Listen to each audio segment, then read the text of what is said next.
So let's begin. Steve Blaze, and what are we up to these days in music? We are just getting ready to release our 11th album, which is called 11 The Days Before Tomorrow. It comes out in Europe on January 27th, and Japan February 13th, and on February 14th, Valentine's Day, it'll be released here in the U.S. Now, this album title, where you get this from? Actually, obviously 11 is our 11th album, since we've started doing albums back in the late 80s. And The Days Before Tomorrow was more of a kind of a statement, as you kind of, as you go through life, get a little older, smarter, and wiser, hopefully, you start to kind of look at your life's work and the things that you do every day, every deed, everything you say, all is a part of your journey from wherever you started to wherever we're going to. I think it's an infinite journey, to be honest with you. And in a musical way and as a human being, every single day is just another step towards wherever we're heading. And we never reach tomorrow. The days before tomorrow, to me, is kind of saying that everything that we do presently and everything we've accomplished, it all adds up and it's all important. It's kind of like the carrot dangling in front of the horse. He never gets it, but he keeps on running and thinks he's going to get it one day. Well, we keep on traveling in this journey, and as a band musically, that's what we're doing too. We'll just keep on moving on to get to an unknown destination that's basically comprised of everything that we've accomplished in our lives. And so, in a musical sense, every record we've done, every tour, every show, every song we've written and recorded is one of those days before tomorrow. Never reach it, but we're always striving for it. Very good way of looking at it. Mm-hmm. Who's singing on this album? This is the band's third vocalist in our career. We've been around. 88 was our first album, so 23 years we've been doing this, and we have a new vocalist named Brian Jones. Brian joined the band about 8 months ago.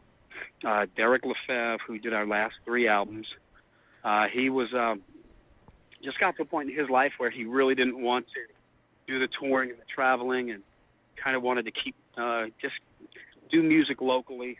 And people go through that whenever you're in relationships. If it's a band, if it's family, friendships, or whatever, people get to points in their lives where, in their eyes, they want to make changes.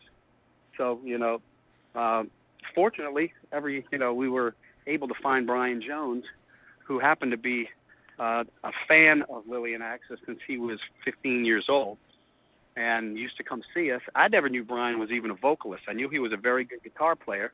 A lot of people spoke highly of him, but he would. We got to become kind of friends. So every few months, I get a call from Brian Jones. Hey, Steve, how's it going? What's going on with the band? And when he found out that the job was available, he contacted me and said, I'm a vocalist, and I want this job. I can do this. And I thought, just like I hear, people tell me that all the time. I said, that's great. Why don't you send me some stuff? And so he sent me some of the stuff that he'd sung and played guitar on, and I was very impressed. So we started a process that lasted several months in getting to know him as a person and as a musician, having him sing on some of the other Lillian songs from the catalog and some of the brand new stuff I had just written, just to see how he would relate to the old stuff and how he would take the new stuff to a new dimension. And I was highly, highly impressed. And he's a perfectionist. He's a great guy, sweetheart of a human being. And we strung him out. We spent a good 6 months or so trying him, and every time he's like, man, do I have the job? I said, well, we're trying a couple more guys out, because I really, at this point, it's a very important situation when you're the lead singer of the band, regardless of if I started the band, I produced the records, I write the material. It doesn't matter. If the voice isn't there, it doesn't matter how good the rest of us are. He is the integral part of the band. So at that point, we basically spent a whole year in limbo trying to find the perfect guy. And I think that we have done that. I'm very proud of what he did on the record, and I can't wait to get out and tour and support the record with him. And with this, Steve, how far are you guys going to be touring this album? Well, I mean, I'm not exactly sure at this point. We're going to meet with our agent in a couple of days, and we want to go to Europe because we're getting, it's getting released worldwide. So I know we just got booked to play the Fire Festival in the UK, but that's not till October. And we're doing a free show February 4th, a week before the album comes out, as a free show in New Orleans, our hometown, as a CD release party. And then we're going to find out if we're going to try to go to, I think we're going to wait and tour the U.S. first and then go to probably like summertime or so to get over to Europe. But there's some possible tour packages that the agent was talking about, and we're going to get together with them. But we want to hit the road and at least start doing some shows down in the south of the U.S. Starting in February and March. Because, there's a lot of territories we want to hit. So, we'll see. It's a very difficult scenario out there when it comes to touring. As you can probably well guess, it's hard for bands to go out and tour extensively. It's hard for them to make money doing it because of the economies. And, we just have to play our cards right, do the right thing. I'm hoping that we can get some package touring together, and so it, economically makes sense. And get out there and support this album as much as we can. And with this tour, we're going to see a video of this new single that we'll see?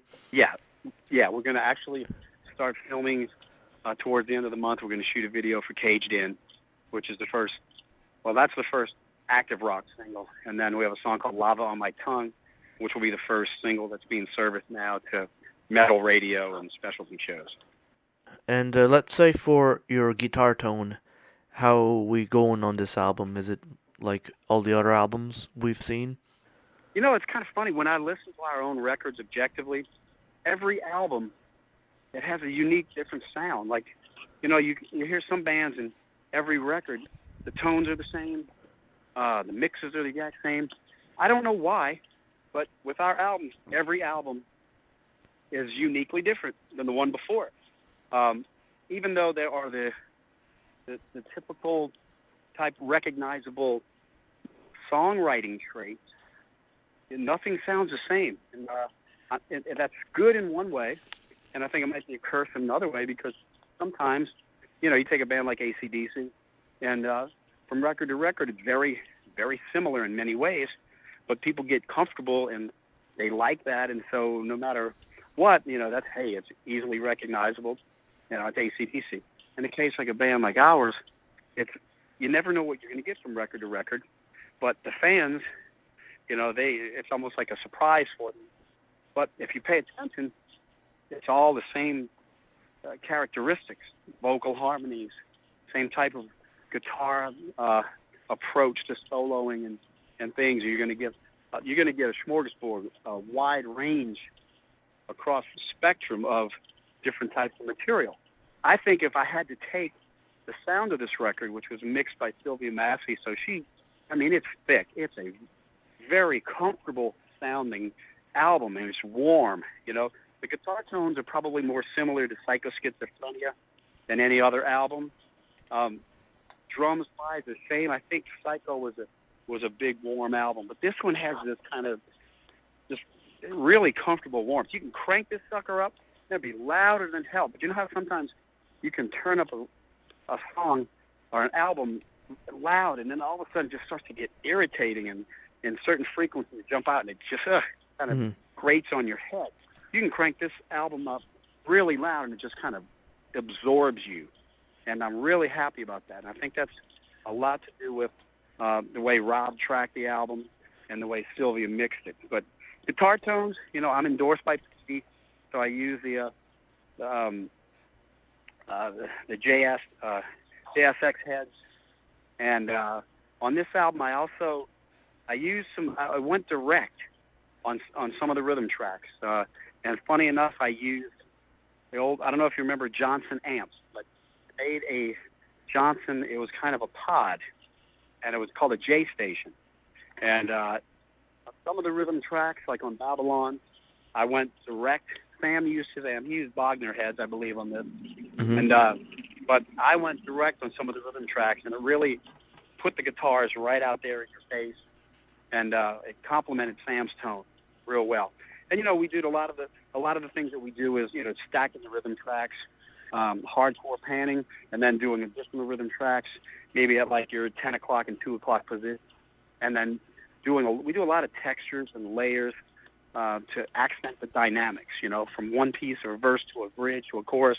We may introduce a keyboard drone or a pad of some sort or a new guitar playing another part in a different frequency, so that from piece to piece, you not only get a new part melodically, but you get a whole new texture and a whole new dynamic to the song as you go, and it just kind of moves you all around and swirls you in and out as you're listening to the song. And so when you listen in headphones, people tell me this all the time, you start hearing little things you never heard before. You thought, wow, wait a minute, what's that off in the distance over here? Or what's this? You do the right panning and the right placement of instrumentation and vocal stacking and whatever, and it spreads it out, and so you get this music scape. And, I think everybody participated in that, from how well the band played their parts to how Rob tracked it, and then Sylvia and her team taking it and mixing it so that when you're listening to this thing, it just kind of you just get absorbed in it. So, real happy with the way it came out. I think personally, everybody says this, but I think it's our best record, and I think it's our best sounding record that we've done, and I hope everybody else feels the same way, but I know it won't be disappointing, So that's where we are as far as how I feel about that. You can tell I'm a little excited about it. You are excited about it, and let's say for recording it like direct line, you're not using any microphones at all on that guitar? Exactly, no, just straight into the pod, straight into the board. Like, do you find this is a different approach nowadays for bands in general, or is it just one way you like to do it? Because I think if you listen to a lot of albums, for example, like Marilyn Manson and 9 Inch Nails, and you listen to some of those recordings, then I'd bet my house that's all direct guitars, man. There's no miking of amps. It all sounds direct. What direct allows you to do is to get the guitar tones right up on the tip of the speaker. Now, that's just on, you have to really test song by song what's going to work. I don't ever take a methodology and apply it to everything. We test it out. There was some songs that when I tried to go direct, it didn't work. So we went back to miking cabinets. It all depends. Every song is treated like a totally unique creature. So, there's some times where it just doesn't work out. And for whatever reason, because of the key of the song, or the way the other instrumentation's placed with it, it's all got to be according to the feel for that particular song. So that's why when we record, we don't do all drums and then all bass and then all guitars and then all vocals. We do it song at a time, so we don't lose the whole focus on creating that song into a story that is optimally as beautiful as possible. We have to look at each song as a whole unique story in itself, from the lyrics down to the sounds, to the tracking, to the approach, all the way into the mixing and dynamics. So it's not like, hey, we got a great new way of recording guitars. I think everybody's been using it. People use pods all the time.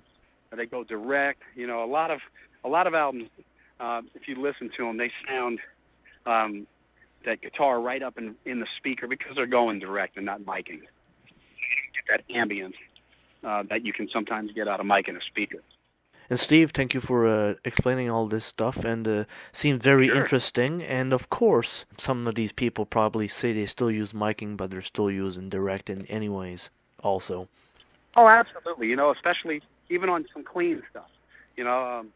Sometimes, some of these DIs units have really good clean sound. It's all, we have to take it piece by piece. Like sometimes we would, I would use the PV Viper amp, which is a modeling amp that has amazing array of tones. It's an amp simulator, basically. But for clean sound, it's great. You can dial up a Fender Twin, and you control all of your effects. It has like 30-something different possible effects, from stomp boxes to, rack mount effects. And so you can really, dial in, and sometimes that worked to mic that amp, and then sometimes the J station had a really great clean tone that worked, and we would try different things, and the only way you can really tell what fits best is you dial it up and you play it over the other track. Right. And then sometimes we'd bring in just an acoustic guitar behind a clean tone, playing the same part, so he gives it a little bit of that percussiveness to make it cut through. Because when you're mixing and tracking, you've got the battle of frequencies. So sometimes, you have guitars like, for example, in a song called The Great Divide, man, there's like 30-something guitars in there. And it was tough to mix because there were so many guitars going that if you didn't have space or frequency differentiation, you'd wind up getting just a big wall of guitars that you couldn't discern the note.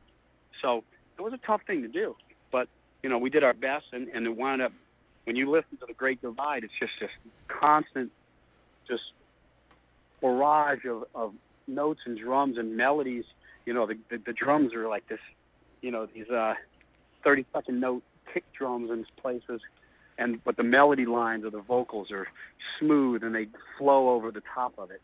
So it's they complement each other. It's an amazing thing. And when you see people like Sylvia come in and take the tracks and they know exactly what you're trying to say, and they're able to mix it perfectly, and so that the listener is just mesmerized. It's beautiful, and it's a tough thing. Sometimes some songs are easier to record and mix than others. There are some of the songs on the record that sound a little spacier, and there's some of them that are just thicker, and it just runs the gamut. But that's why it's fun to do a record like that, because you give fans something unique and different as they go from song to song. But I feel like this is our most concise record. I think that when you put it on from the beginning to the end, it's a nonstop, like a musical journey, not only emotionally, lyrically, but it sounds like it's taking you on a journey from one moment to the next. It's ups and downs and peaks and valleys. And, if I feel like that just listening to it, and I've heard that damn thing 500 times, I ought to be sick of listening. So, and I still listen to it just once, twice a day from top to bottom. So I'm hoping that the rest of the planet enjoys it as much as we have. Well, excellent stuff. I'm sure they will. And keep up the great work. Everybody should go and look at it on the official website. Absolutely. It's out there right now. There's different websites that are streaming different songs. It comes out in a few weeks. And I really appreciate you taking the time to talk to me. And anything I can do for you in the future, man, you have my number. Just give me a call. I'll be glad to help you. Excellent stuff, Steve. You have a great one, and thank you for this interview. It was my pleasure. You take care of yourself. Talk to you soon. You as well. Bye-bye. Bye-bye.